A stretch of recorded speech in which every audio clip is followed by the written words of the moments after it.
Did you know that you can do stamping with watercolors? What's up, nail crew? It's Nicole, your fellow nail obsessed DIYer. We are gonna do something that I have been wanting to do for so long.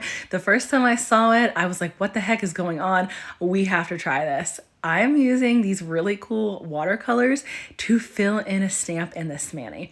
It's kind of like if you've seen me do reverse stamping in other videos, rather than getting everything ready on the stamp and then pressing it on, you actually do the drawing on your nail. This is so cool. I am so excited. I cannot wait for you guys to see how awesome this ends up looking. I got the watercolor set off Amazon. It was just like a regular watercolor set that someone had recommended.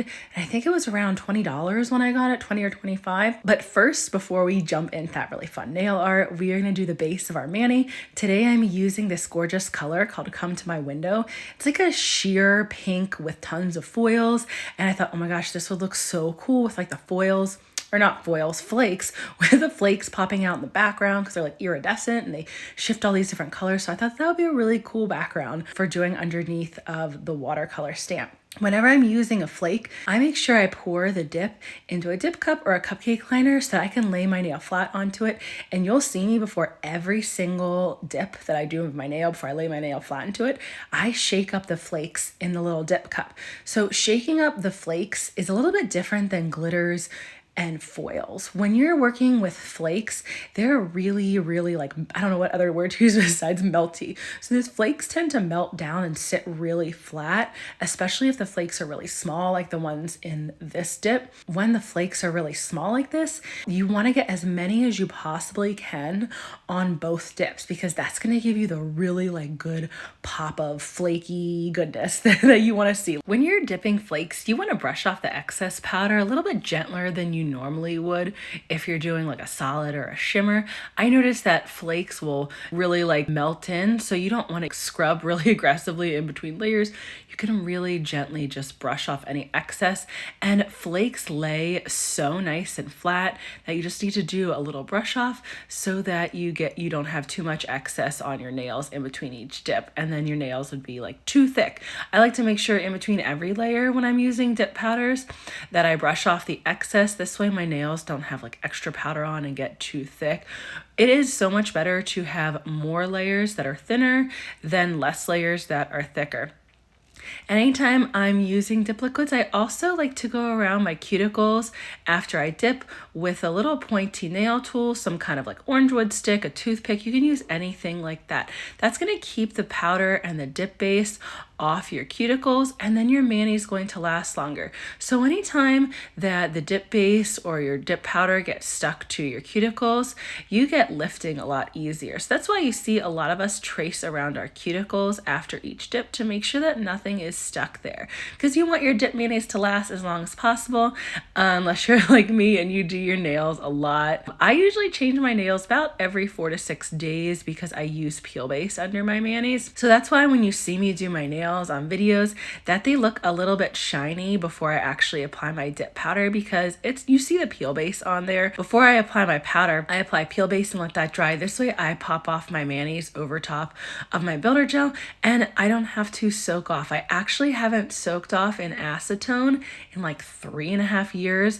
First I started doing clear dip powder as a base, and then I started doing builder gel as a base. So I personally do not like soaking off in acetone. I will do anything possible to avoid it. And then I found out anyways that I actually am allergic to it. My skin like breaks out. So I stopped using it altogether. I don't even use it when I'm doing nail art. I actually have found some other ways to do nail art and, to wipe off gels without using the acetone. I just use like a non-acetone polish remover, or I use...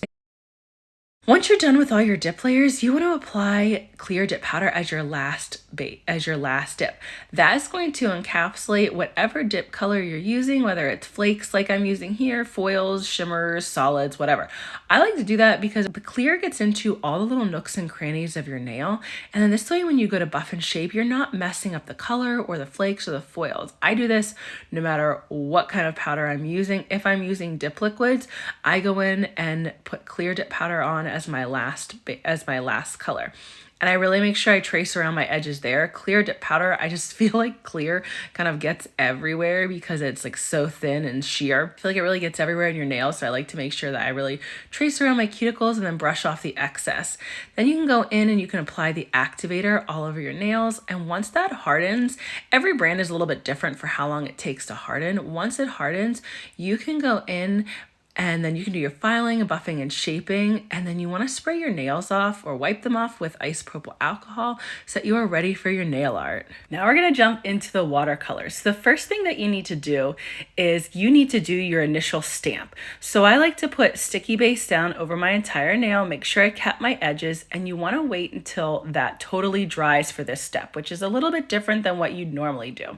Since I'm not using gels and I'm only using nail polishes, I took a matte nail polish top coat and applied it over my entire nail after my sticky base was dry, and then let the matte top coat dry about a minute or so before I went in and did my stamp. Now you want to do your stamp immediately when it's still wet because you're putting it over a matte top coat that's already pretty much been dried. I applied the white stamping polish to the plate, to the image that I wanted, immediately scraped down, rolled my stamper over in the opposite direction, and then immediately applied it to my nail.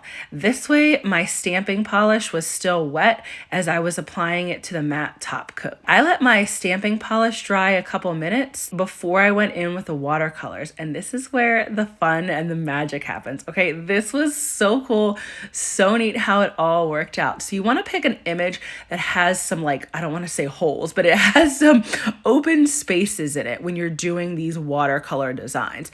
Some people like to use ones that are a little bit bigger, that have a lot of open space.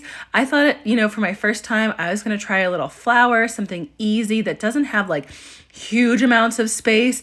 It just has all these little bits of space here and there to fill in the flowers. Normally I would reverse stamp this, which means I would stamp the image onto a stamper and then I'd fill it in with stamping polish, and then once it was totally dry, then I'd apply it to my sticky base when it was tacky. So this method is a little bit different, and I realized that for somebody who's struggling with reverse stamping, this is actually a really great option because once your sticky polish is pretty dry, then all you do is start coloring in little spots with the watercolors. The little watercolor set that I have, I couldn't figure out how to get the top part open so that the water would be inside of the little pen. But after I started doing it, I realized that I would not want to have the water inside the pen.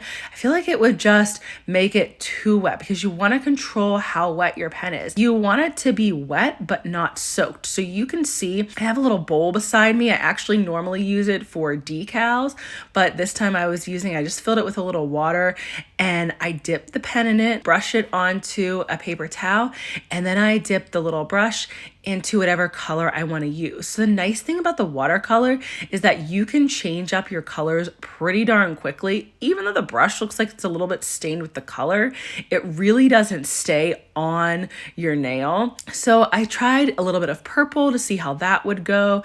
Then I wanted to add some green in for like the outsides, the leaves of the flowers. Then I decided that I wanted to do a bunch of different colors for the flowers, and I wanted to experiment and see what colors really work. Since this was the first time I was working with the watercolors, I didn't know, are some colors gonna pop really well? Are some colors gonna be not showing at all? I don't even know if I've ever used watercolors. I'm sure as a kid I probably used watercolors, but as an adult, definitely not. I am not artistic. So this is all pushing the bounds of what I can do, but it was so much fun. One of the best things about using these watercolors is if you get a color on your nail and you're like, oh, this does not look good. So I put the yellow on and I was just not feeling it as much. And I put some blue on. I just felt like, I don't know if I like how they look with the rest of the nail. You can go in and dunk your brush into the water, really brush it off whilst there's no color left on it, and then dunk it back in again, and you can wipe off around the color. So if you don't like how the color looks on your nail, you can just wipe it off with water basically.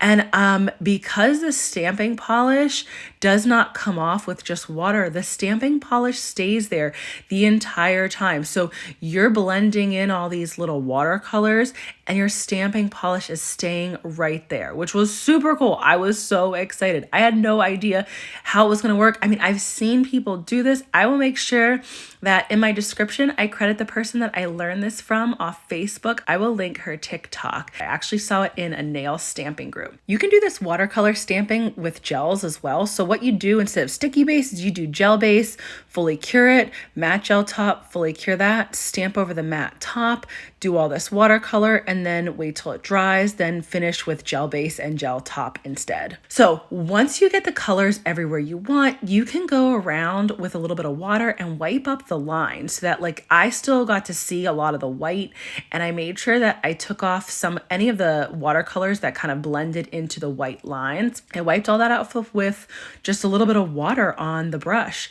I let it dry probably about 10 to 15 minutes before I went and actually applied smudge-free top coat over it. I was not sure how long it was going to take to dry. I've never worked with watercolors on my nails, so I wanted to make sure it was extra, extra dry.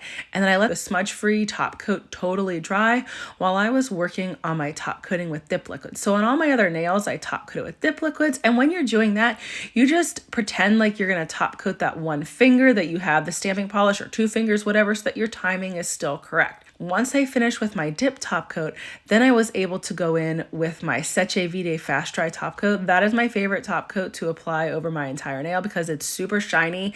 So I feel like it matches the dip top coat really well. And that's always my final step when I'm not using gels for stamping. If you're like, okay, Nicole, I want to learn more about stamping, but I'm not quite ready for watercolor stamping, then make sure you check out this next video where I give you some stamping tips and tricks. Thanks for joining me today, nail crew.